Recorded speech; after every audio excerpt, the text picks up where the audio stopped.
On Christmas Day, they said I was too old to join. "We don't have room this year, Grandma." So I spent it on a yacht I owned. I raised a glass of champagne, alone, but free. It was Christmas Eve, and I was 80 years old, wearing my old red sweater that had once been too large for me, but now clung to my thinner frame like it was trying to hold me together. I stood quietly near the long oak table, watching the candles flicker across the silverware. My hands were trembling slightly, not from age, but from the weight of everything I was carrying inside. I held a ceramic plate with care, and in my pocket, the linen napkin I had embroidered myself when I still had the steadiness for needlework. The room was warm with the scent of roast beef, cinnamon, and the sugary sweetness of mulled wine. Laughter filled the air.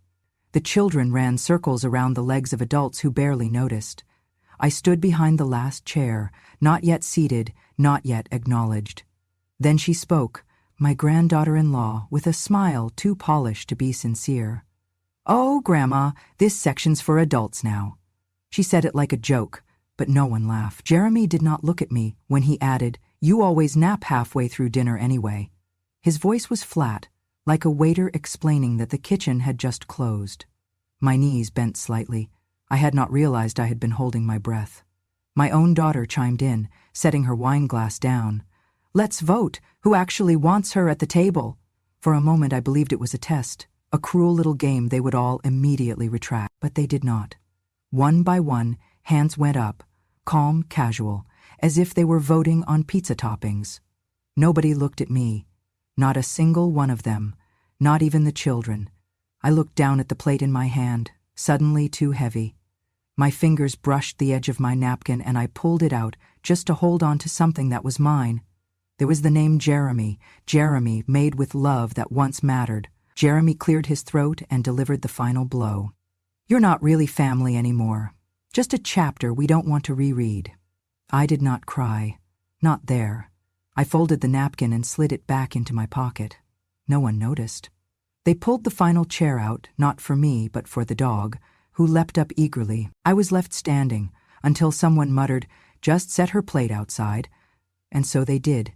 Out on the back deck, where the wind cut through the wooden slats like little knives, they set a folding chair and a paper plate, and shut the sliding door behind me. I sat. I held the plate on my lap as the cold bled through my thin sweater. From the inside, the lights glowed golden and soft. I could see their silhouettes moving, dancing almost, in the laughter. I could not hear the words, only the rhythm of them, like a song I once knew and was no longer invited to hum. The children ran past again. One of the little girls, sweet Lily, paused by the door and pressed her nose to the glass. "Why is Grandma outside?" Her mother tugged her away. "She's confused, just ignore her." The door slid shut. No one came out. I ate slowly, even though the food had cooled and congealed. The roast was dry, and the mashed potatoes were too salty, but I finished every bite, because pride does not keep you warm, but neither does hunger, and if that was to be my last family dinner, I would not leave my plate full. The stars were bright that night. I sat with my coat over my knees and watched my breath puff out in little clouds. For a moment, I thought of walking away, just slipping into the dark and never coming back. Maybe they would notice. Maybe they would not. I thought of my husband, long gone now, and the Christmases we used to host. He always said family was everything, but this was not family. This was performance. Cold and hollow and rehearsed. When the door finally creaked open again, it was not for me. It was Jeremy letting the dog out. He looked at me, startled, as if surprised I was still there. "You can go now," he said, as though dismissing a guest who had overstayed her welcome, and I did. I stood, brushed the crumbs from my lap, and left the napkin behind on the chair.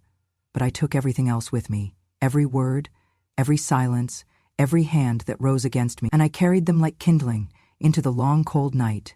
They thought they had taken my place at the table. They had no idea what I had built underneath it.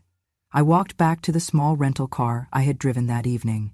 It was parked 2 blocks away because Jeremy had told me we need space for the real guests' SUVs. I unlocked the door with frozen fingers and sat for a long while with the engine off, listening to the car creak in the cold. I remembered buying the land that house stood on years ago when Jeremy's mother was still in high school. I had worked 2 jobs, one cleaning ferry decks, the other sorting freight at the docks just to afford the down payment. I never told them that. I did not want their thanks, just their decency.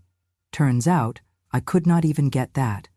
Back at home, I made tea and sat by the window with the light off. The silence was loud in a way that hurt the ears.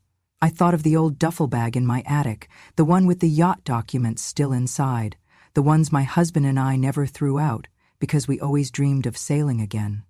They had taken the table, yes, but not the ocean. The next morning I opened the bag. I pulled out the sealed folder, blew off the dust, and read my name, still printed boldly as the primary owner. I called the marina, I called an old friend, and then I called my lawyer. By nightfall, the yacht was mine again, the keys returned to my hand, and before New Year's it would be stocked with wine, bread, soft chairs, and all the silence I could ever need.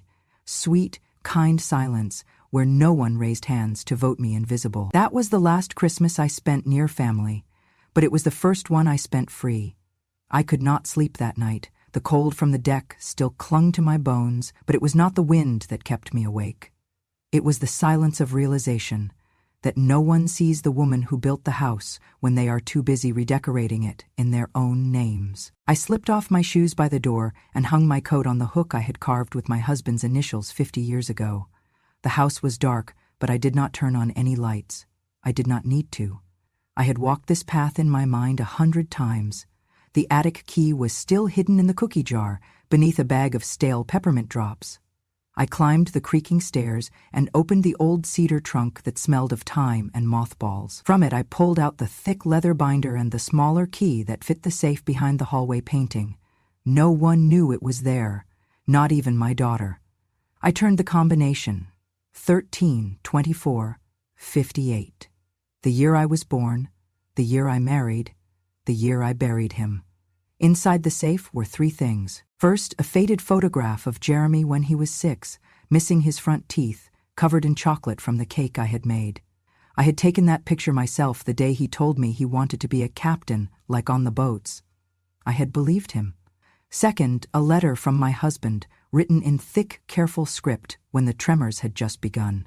If they ever make you feel small, it said, remind them who taught them to stand. And third, the deed to Jeremy's house.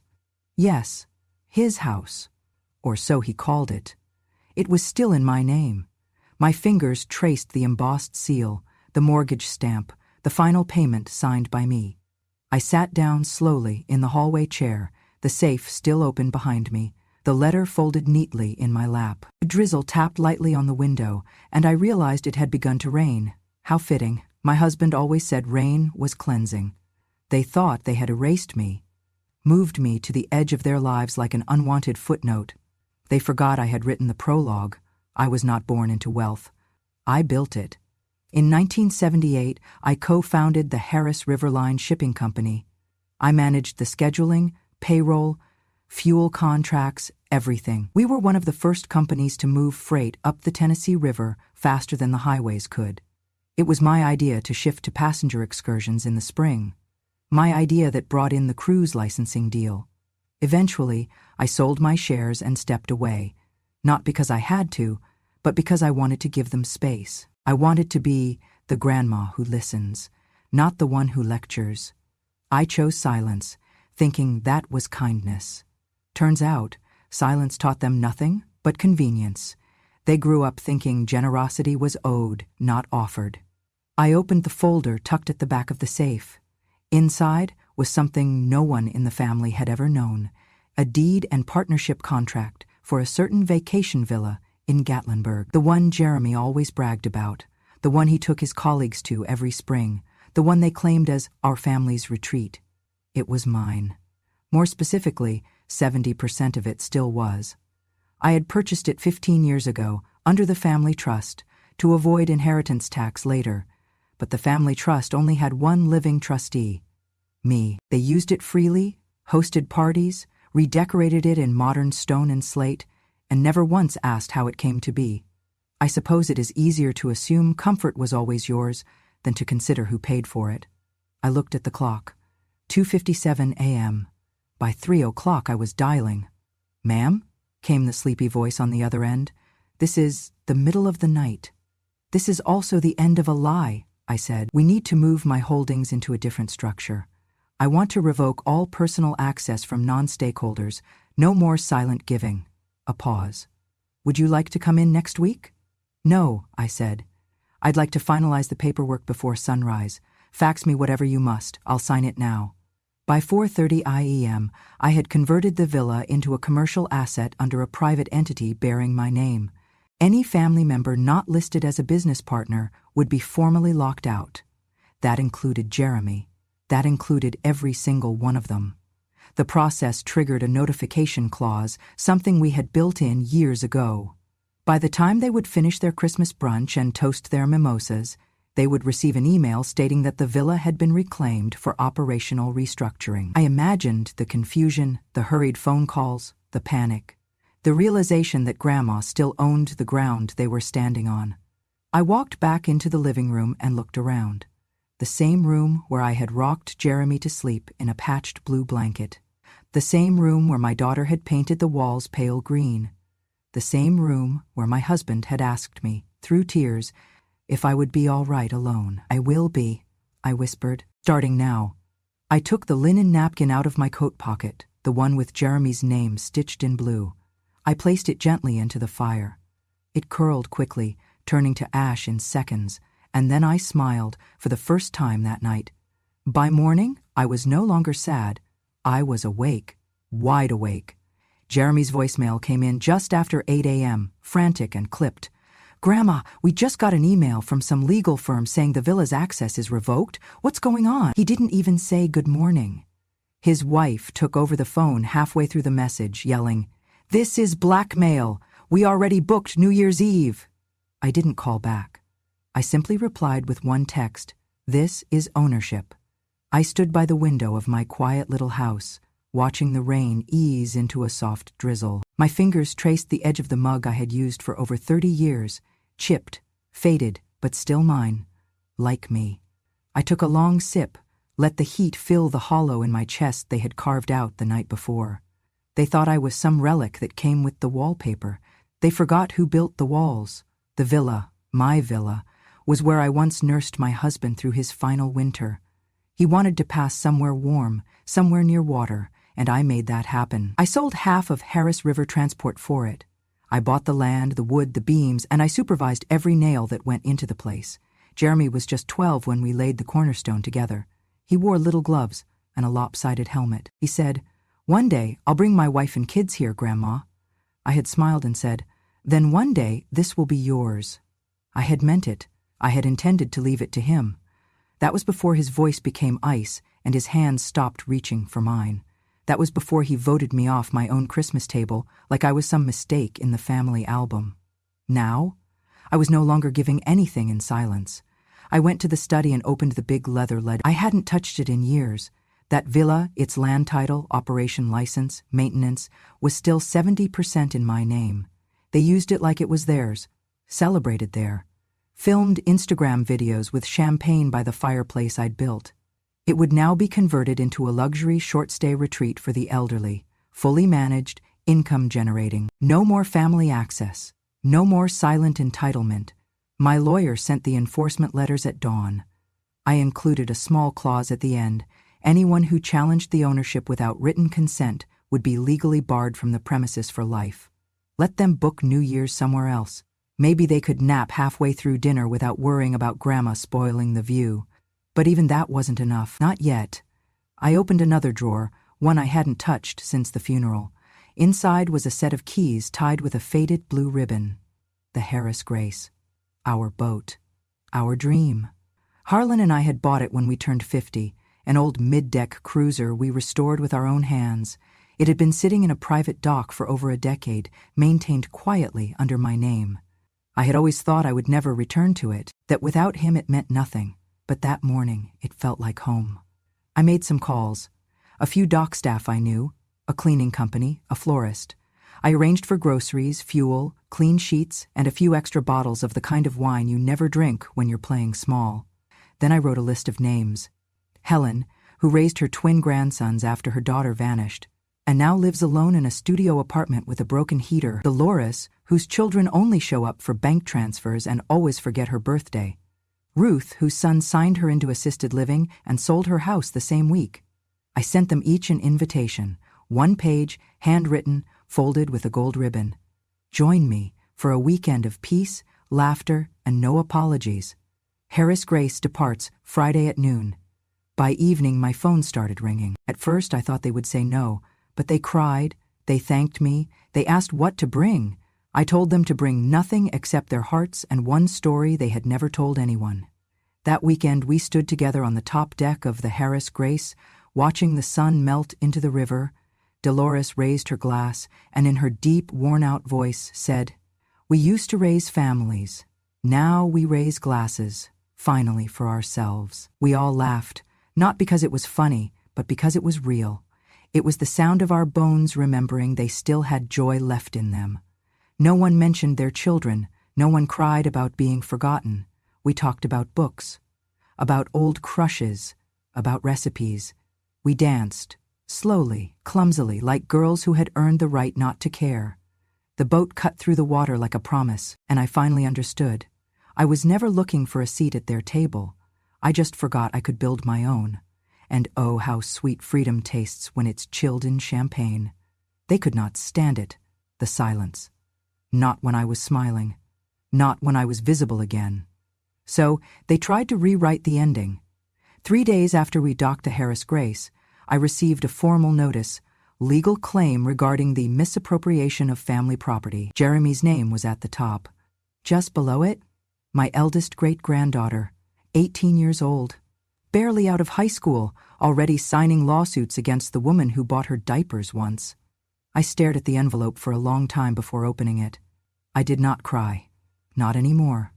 Later that day, I found their version of the truth online. Posted like a tabloid headline across social media, "Our grandmother stole our family's boat while suffering memory loss. Please help us get justice."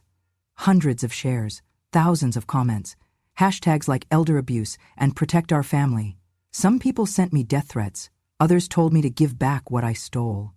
My neighbors started whispering. The pharmacy clerk avoided my eyes. They had done it. They had turned me from the forgotten matriarch into a public thief. But they forgot one thing. I kept everything. I had always kept everything. Every document, every receipt, every photograph, every whispered promise from a man who loved me when I was young, strong, and fearless, and never stopped, even when I forgot who I was. The Harris Grace had been mine since 1988. Harlan and I bought it with the first big payment from my river shipping business. It was registered in both our names until he transferred it fully to me in 2007, just after his diagnosis. "If I go first," he said, "I want you to still hear my voice when you step on deck." I had that moment, recorded on an old mini DV tape, grainy, shaky, but there, his voice, his laugh, him holding the pen and signing the form with my name on it.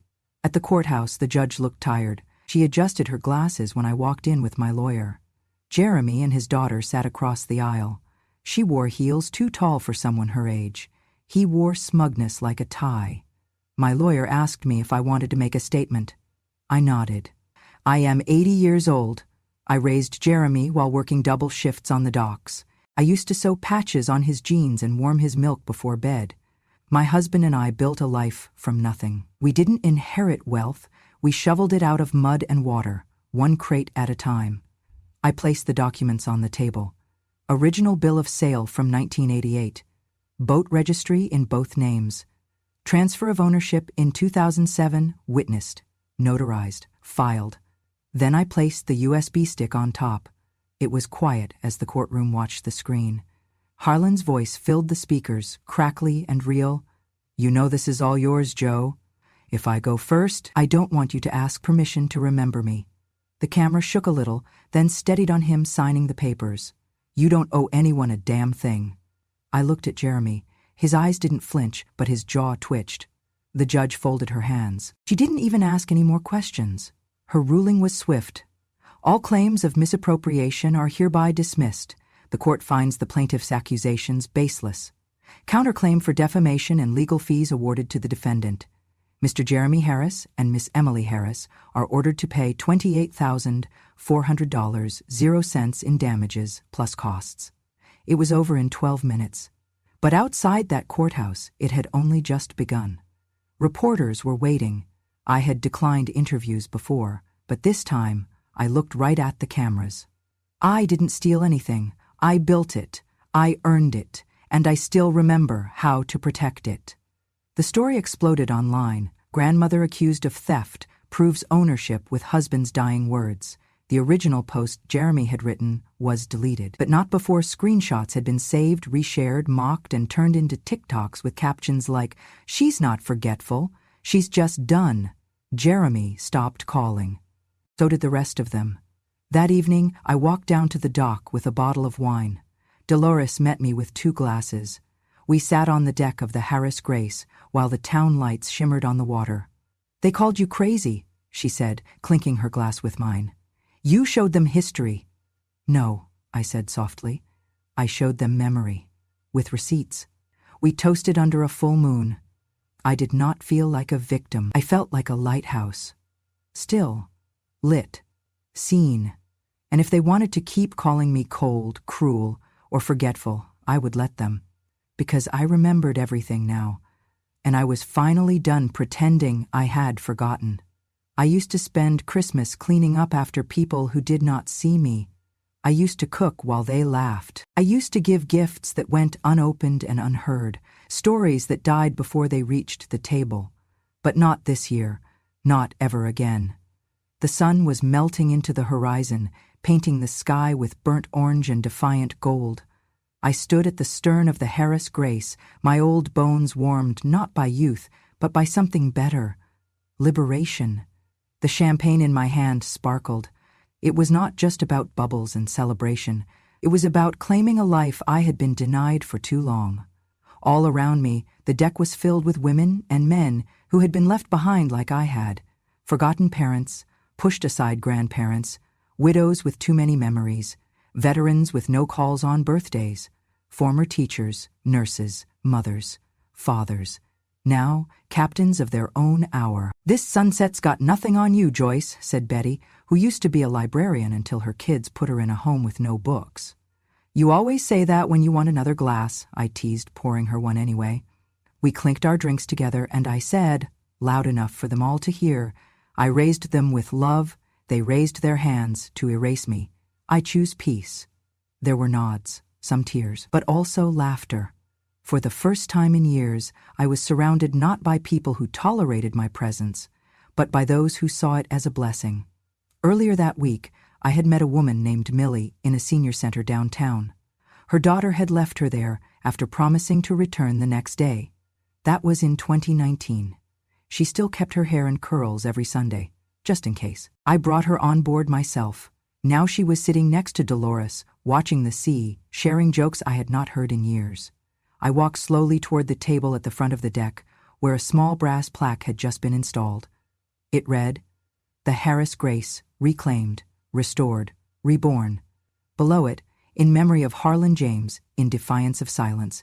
Next to it, a silver envelope lay, unopened. Inside was something that would outlive this moment. I tapped my glass with a spoon. Everyone turned. "I want to tell you about a new beginning," I said. "Not just mine, ours." They listened.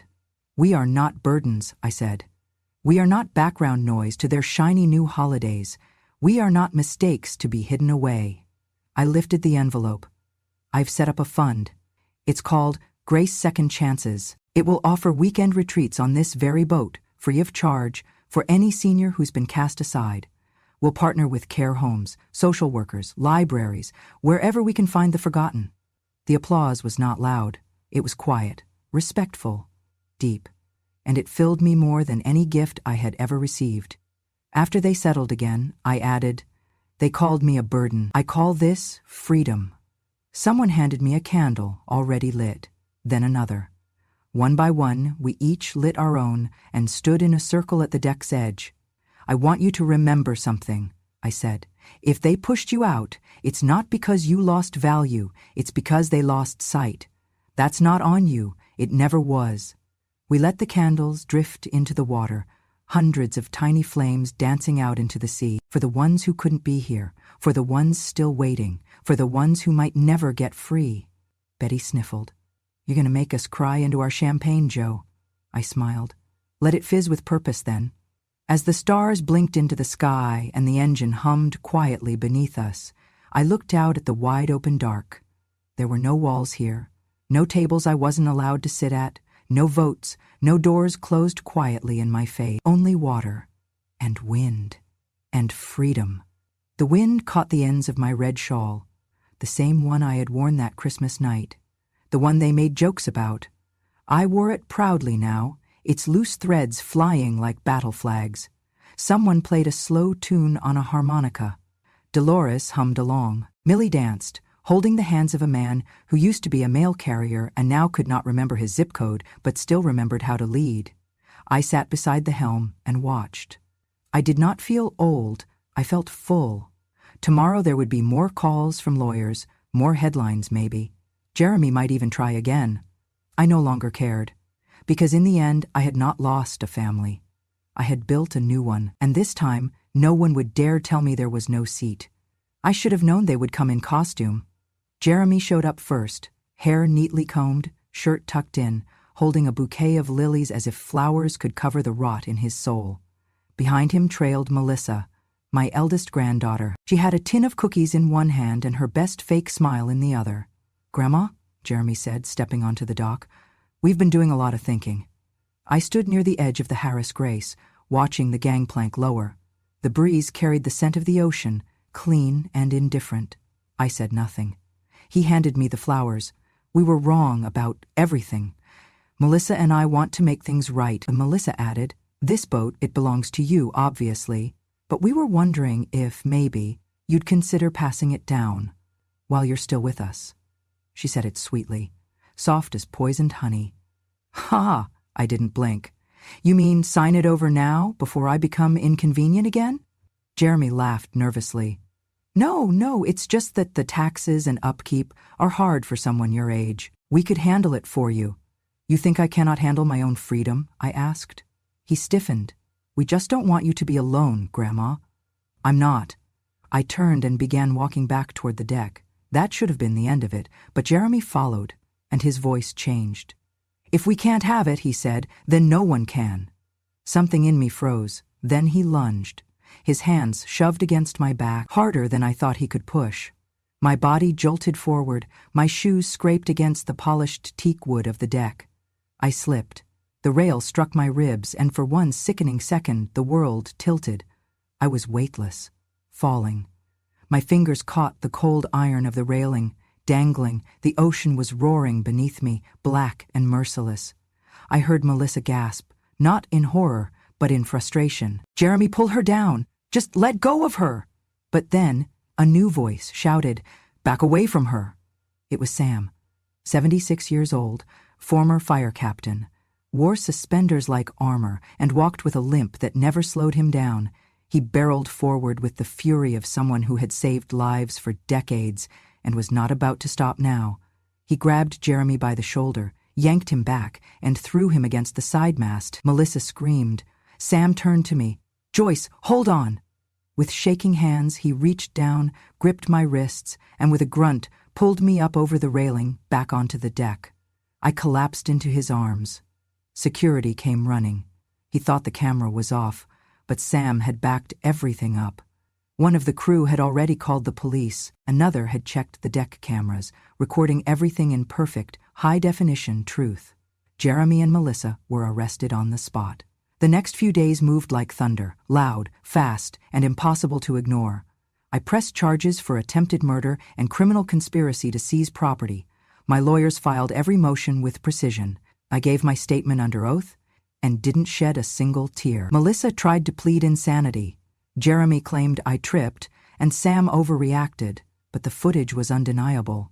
The trial became a headline. Millionaire grandmother nearly killed over luxury yacht by her own family. I never wanted the fame, but I welcomed the justice. In court, the footage played, frame by frame, the shove, the sneer, my hands clawing for grip, Melissa's voice, cold and clear. "Just let go of her." The jury didn't take long. "Guilty," sentenced, publicly shamed, and for the first time in their lives, they faced something they could not manipulate: consequences. Outside the courthouse, a reporter asked me, "Do you have anything to say to your grandchildren?" I looked into the camera, calm, clear. "They came for blood," I said. "They forgot who built the ship they tried to sink." That night, back on the Harris Grace, Sam handed me a glass of wine. The same deck, the same sunset. "You good?" he asked. I nodded. "They came to bury me, Sam." "And?" "They forgot I'm not done living yet." The sentence came down on a Thursday. 6 months of probation for Jeremy and Melissa, 1 full year of court-mandated community service, and the part that truly mattered most to me, an official restraining order. They were prohibited from contacting me in any form. No calls, no visits, no letters. Not even a birthday card slipped under the door. When the judge read the final verdict, Jeremy didn't flinch. Melissa cried, but not for me, for herself. The courtroom emptied.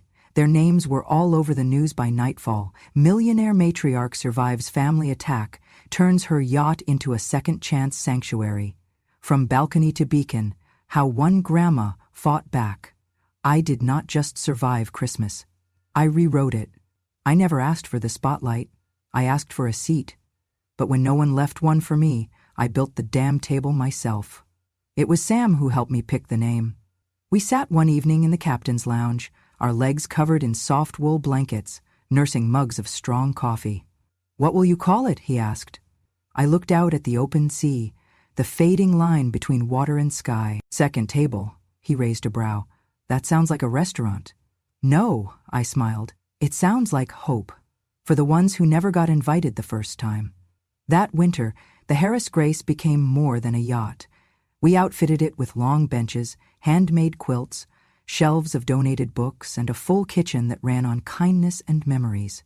Every month, I hosted retreats for seniors who'd been discarded, dismissed, or just plain forgotten. One woman came after sleeping in her car for a year. Her son said she used up her usefulness. A man arrived who hadn't spoken to a family member in over a decade. They only texted him when someone died. They came with nothing. They left with something no court could assign: dignity. We painted a sign across the stern of the ship: "Second table, all are welcome. No RSVP required." I started writing, too, not to be published, just to remember. But one of the volunteers, a retired librarian, read my pages and insisted the world needed to see them. So we printed a few copies of my memoir and titled it exactly how I felt. They taught me loneliness. I taught them dignity. In it, I wrote, "I was told to sit outside so I would not disturb the holiday spirit, but the cold taught me that real warmth does not live inside 4 walls or fake smiles. It lives in the hand that reaches for yours without a reason." They looked at me like a burden. I became a beacon. Now and then I still think of Jeremy as a boy, his tiny hands gripping the hem of my skirt, his wide eyes asking for bedtime stories, his giggle whenever I tickled behind his ear. I do not hate that child, but the man he became, that man will never sit at my table again. I suppose we all carry 2 selves, the one we were and the one we chose to be. As for me, I chose peace. I chose to gather strangers and remind them they are seen. I chose to laugh on deck under string lights and to toast to survival rather than perfection. I chose to build a table so wide, so open, that no one could ever say again, "There's no room for you." And when a young girl from the community center visited second table last month with her grandmother, she asked me why I had started all of this. I knelt beside her and said simply, "Because sometimes, little one, the only way to stop being forgotten is to remember yourself first. And that is a seat worth keeping. If you've ever been made to feel like a burden, remember, you don't need their table. You can build your own and raise a glass to the peace they never gave you." Don't forget to subscribe to Grandma, true stories for more tales of strength, wisdom, and the kind of sweet revenge only experience can serve.